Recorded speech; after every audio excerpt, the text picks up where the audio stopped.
It was a dark and stormy night when the Mongol fleets anchored off the coast of Japan at Hakata Bay and Imari Bay in 1281, a massive floating fortress waiting for a dawn that would never come. But as they waited, a massive tsunami struck the Mongol fleet. The sea rose up with terrifying power, destroying much of the fleet and scattering the remainder. A catastrophic failure that marked a great turning point. No longer did their armies march inexorably across Eurasia. Even after the dissolution of the empire in 1260, the successor states remained superpowers. Yet, the Mongols found themselves in civil wars. How did it reach this point? Considering the Mongols began as an inconsequential power in the steppes, another question comes to mind. Why were they successful in the first place? What was the secret to their world-shaping power? Much of their success had to do with the appearance of Temujin, the man who would become Genghis Khan. Before him, the Mongols were but a minor tribe, often defeated by the powerful Jin Empire. In the 1160s, the Mongols were a minor tribe. Temujin's father, Yasugei, died in 1171, poisoned by their rivals, the Tatars. This left the young boy and his family in a world of danger. The Tatars were a powerful confederation bordering the Jin Empire. They had better access to trade and wealth, and they held sway over much of the Mongolian steppes. They were the giants of their time. In central Mongolia, the Keret held sway. Ruled by Togril Khan, they controlled the Orkhon Valley, which historically conveyed legitimacy to previous steppe empires. They were a sophisticated and influential people. The Keret aristocracy was influenced by the Church of the East. Their conversion to a world religion gave them entry to a wider network through connections along the famous Silk Road. Further west were the Naiman. They were even more advanced, adopting literacy by using the script of the Uyghurs.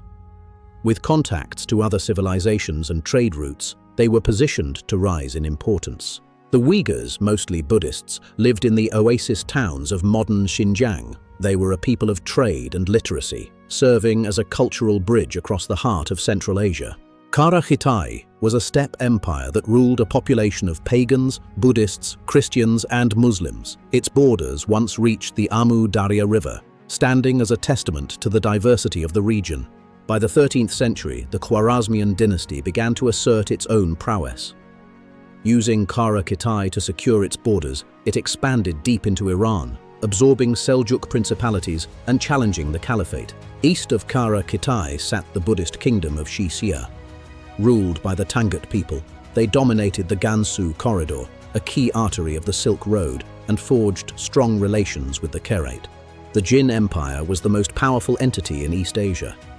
Steppe tribes referred to their leader as the Altan Khan, or the Golden Ruler. They ruled North China and Manchuria with an experienced army. The Jin meddled in steppe affairs, favoring one tribe over another to prevent any threat to their throne. By the 13th century, they had 75 years of experience in manipulating events in the steppes. In the far west were the Kipchaks, known as Cumans and Polovtsi. They were a northern Turkic people. They were a nuisance to many, resilient and difficult for anyone to control over the long term. Other smaller tribes, such as the Merkit and Ungud, also played a role in the steppes. But the Naiman, Keret, and Tatars were all better placed to influence history than the Mongols. In the early 13th century, there was no obvious reason why the Mongols should become a global power. No single confederation had emerged to threaten the status quo in over 300 years. Recently, scientists argued that wet and cool weather helped the Mongol Empire flourish, allowing the nomads to thrive.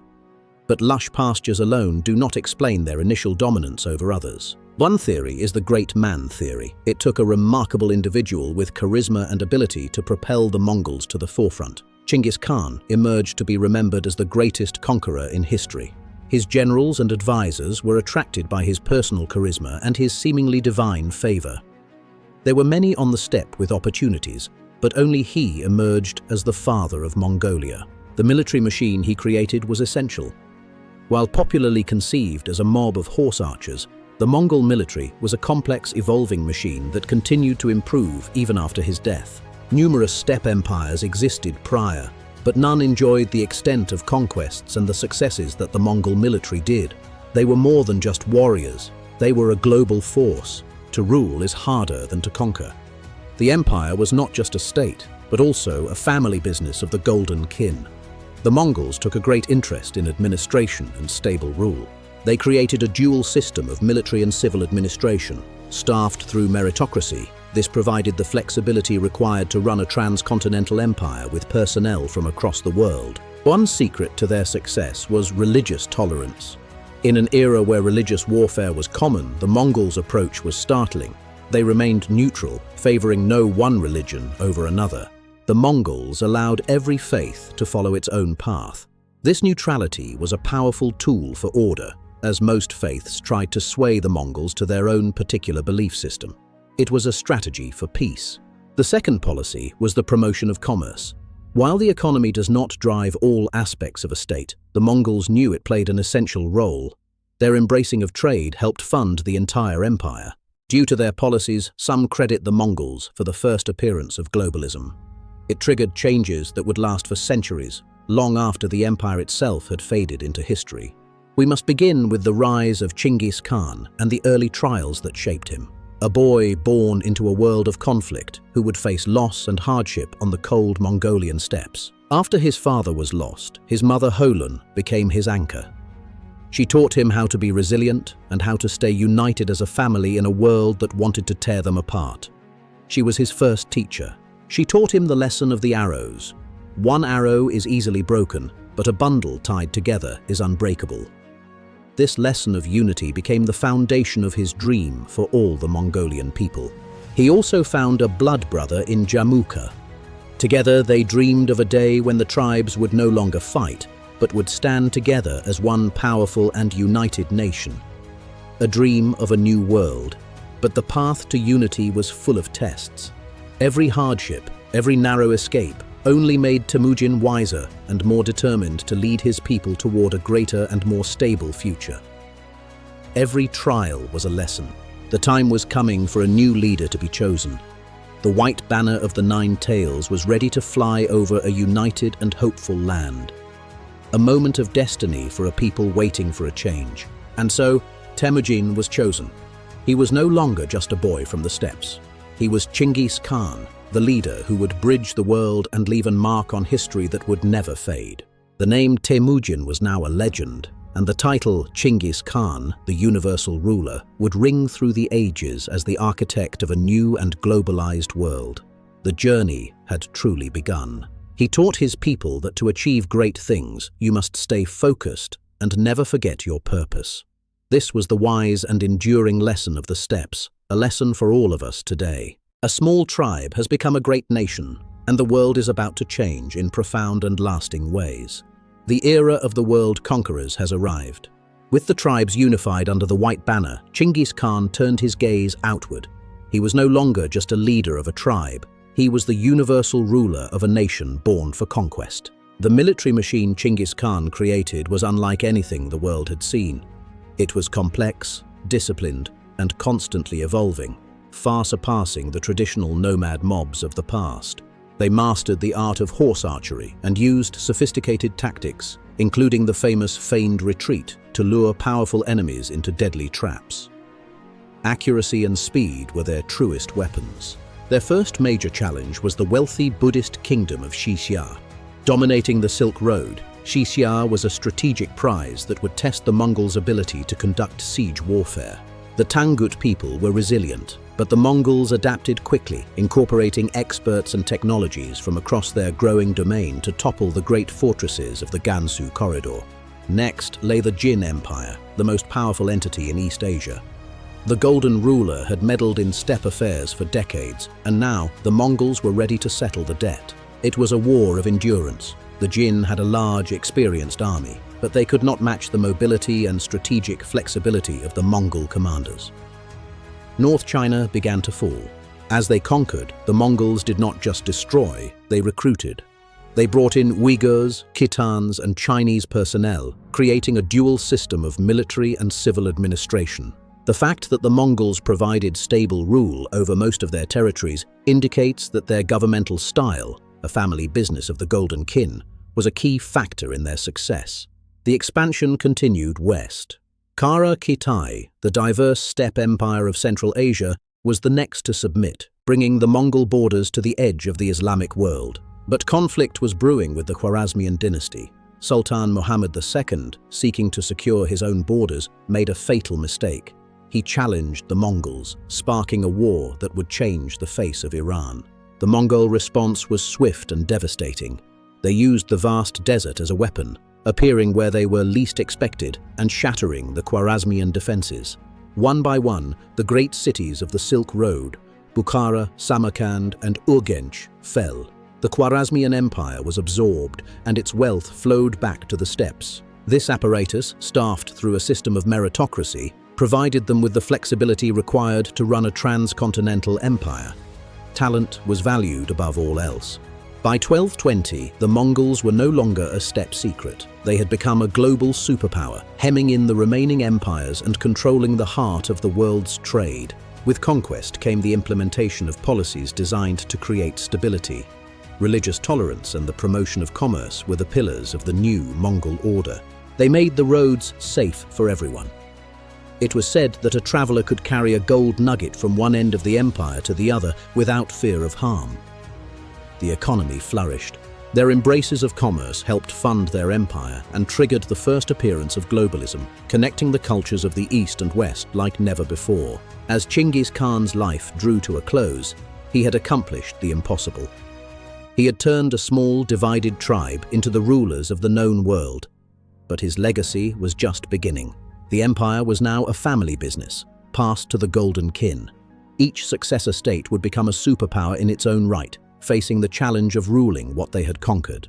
The march continued. Subutai and Jabi, the legendary generals, led a reconnaissance into the far west, testing the strength of the Kipchaks and the principalities of the Rus. At the Kalka River, the Mongols demonstrated their strategic brilliance yet again, defeating a coalition of Rus's princes and Kipchaks through superior coordination and tactics. The Mongols had built a bridge between worlds. Ideas, technologies, and goods flowed across Eurasia, forever altering the course of human history. The age of the world conquerors was here. But to understand the success of the Mongol military, we must also examine the internal policies that held their vast territories together. Meritocracy was the secret engine of their expansion. They recruited the best minds from every land they entered. This provided the flexibility and expertise needed to manage a transcontinental empire with efficiency and foresight. The Mongols remained neutral in matters of faith, serving as a neutral arbiter in a world previously torn by religious warfare. This was a startling and successful approach to maintain order. The Mongol court's promotion of commerce helped fund their massive military campaigns and their grand administrative projects. It was the economic engine of their global reach. Their policies had long-lasting effects even after their demise. They fostered a world of connection and trade that paved the way for the modern era. The Mongols were the architects of a new world. After 1260, the empire was divided, but each successor state remained a superpower. The Golden Kin continued to rule, but the unified vision of Genghis Khan was starting to fragment. As we've seen, the factors that contributed to their success also led to their demise. The failure at Japan was a symptom of a larger shift. The era of inexorable conquest was over. The story of the Mongol conquerors is a story of adaptation, merit, and the power of a vision. It teaches us that to rule is to understand the world in all its diversity. In the wake of unrelenting conquest, a profound and unexpected peace settled over Eurasia. This era, known to history as the Pax Mongolica, marked a time of unprecedented stability across the known world. Under the Pax Mongolica, the law of the Great Khan was absolute. Bandits were suppressed, and trade routes that had been dangerous for centuries became the safest highways on Earth. The empire became the vibrant center of a global exchange. For the first time in human history, a merchant could travel safely from the shores of the Mediterranean to the heart of China. Under the protection of the Mongol military, ideas flowed as freely as silk. Knowledge of medicine, astronomy, and mathematics was shared across continents, sparking a true cultural renaissance. Persian medicine reached the courts of China, while Chinese administrative techniques were adopted in the Middle East. It was an age of unprecedented intellectual curiosity and cooperation. This safety was guaranteed by the Paisa, a tablet of authority that granted safe passage and provisions. It was a tangible symbol of the vast, unified power of the Mongol administration. This vast network was held together by the Yam, a sophisticated postal system of relay stations that allowed messages and news to travel across the empire with astonishing speed. Every few miles, fresh horses and provisions waited. This system was the central nervous system of the empire, ensuring the great Khan's orders were heard from one end of the world to the other. The Mongols were not merely destroyers, they were builders. They reconstructed cities, dug canals, and supported artisans and craftsmen, creating a new global infrastructure. They recognized the value of skill. Master craftsmen were spared from war and resettled in new centers of production where their art could flourish under the protection of the state. They also created a unified economic system. The adoption of paper money facilitated trade across vast distances, revolutionizing the way the world conducted commerce. Agricultural techniques were also shared. New crops and irrigation methods were introduced to distant lands, increasing food production and supporting the growth of populations across the empire. Yet, the sheer size and diversity of the empire carried the seeds of its own unmaking. The unified vision of Genghis Khan began to fray as his descendants divided the realm into 4 distinct khanates. In the east, Kublai Khan established the Yuan dynasty. Ruling over China, he blended Mongol military tradition with Chinese bureaucracy, creating a golden age of art and commerce. This period saw a remarkable flourish of culture. Drama, poetry, and painting thrived as the Mongol elite embraced the sophisticated traditions of their Chinese subjects. Kublai Khan built a new capital, Dadu, which would become one of the greatest cities in the world. It was a testament to the integration of steppe power and sedentary civilization. To the northwest, the Golden Horde dominated the steppes of Russes and Kipchak. They demanded tribute and maintained a firm, unyielding grip on the western frontiers of the Mongol world. The Russian principalities were kept in a state of vassalage, paying high taxes, but often allowed to maintain their own laws and customs, as long as the Mongol authority was respected. Their formidable cavalry ensured that no one dared to challenge their rule in the west. The Golden Horde remained a powerful force for centuries, shaping the future of Russia. In Persia and the Middle East, the Ilkhanate absorbed the rich Islamic culture. They became great patrons of science and architecture while maintaining their formidable military strength. They built some of the most advanced observatories of the age, supporting astronomers who refined the calculation of planetary motions, knowledge that would later reach Europe. Under the Ilkhans, Persian art and literature flourished. They commissioned grand histories and beautiful manuscripts, celebrating the rich heritage of their new domain. And in the heart of Central Asia, the Chagatai Khanate held true to the nomadic traditions of the steppes. They remained the fierce guardians of the vital arteries of the Silk Road. Their mobile lifestyle allowed them to react swiftly to any threat along the trade routes, ensuring that the wealth of the East continued to flow safely toward the West. Despite their immense power across the continent, the edges of the empire began to harden. Campaigns against Japan, Java, and Southeast Asia met with fierce resistance and natural disasters. The kamikaze storm that destroyed their fleets in 1281 was more than a military defeat. It was a powerful symbol that the era of unstoppable expansion had reached its end. Internal conflict also weakened the empire. Disputes over succession led to civil wars between the khanates, draining resources and shattering the unity that had made them unstoppable. Slowly, the once unified empire fractured into separate, competing states. The very diversity and flexibility that built the empire now contributed to its slow, inevitable political decline. The final blow was not an army, but a disease. The very trade routes that brought wealth and connection also brought the Black Death, devastating populations across Eurasia. The plague shattered the Pax Mongolica, leading to the collapse of trade and the further isolation of the Khanates. The world that the Mongols had connected began to pull apart. Yet even as the Mongol Empire faded into the sands of history and the Khanates fell one by one, the world it left behind was forever changed. Their legacy was indestructible. The technologies they spread, from gunpowder to the compass, from paper money to the printing press, were adopted by the West, laying the very foundations for the modern era. They pioneered the use of paper money on a global scale, facilitating trade across vast distances and revolutionizing the way the world thought about value and exchange. The Mongols were the ultimate bridge builders of the medieval world. They forced the East and the West into a dialogue that would eventually lead to the Age of Discovery. The legacy of Genghis Khan is not merely one of conquest, but of integration. His vision of a unified world, bound by trade and merit, echoes in our globalized society today. The Mongols taught us that enduring success comes not from lineage, but from talent, loyalty, and the willingness to learn from those who are different from us. A lesson for all ages. They demonstrated that an empire can only be truly stable when it respects the diverse beliefs of its people, standing as a neutral arbiter in a complex and often divided world. They fostered a culture of curiosity and exploration. Information was gathered and recorded with a detail that had never been seen before, expanding the horizons of human knowledge. Today, the steppes of Mongolia are quiet once again. The thunder of armored hooves has been replaced by the gentle whisper of the wind through the tall, eternal grass. The land has returned to its roots, but under the eternal blue sky, the memory of the great Mongol Empire remains. A story of how a small tribe from the edge of the world rose up to change the course of history forever. As we look back at their journey, from a stormy night in Japan to the heart of the steppes, we are left with a final thought. What great changes might our own interconnected world bring about in the ages to come? The story of the Mongols is a story for everyone.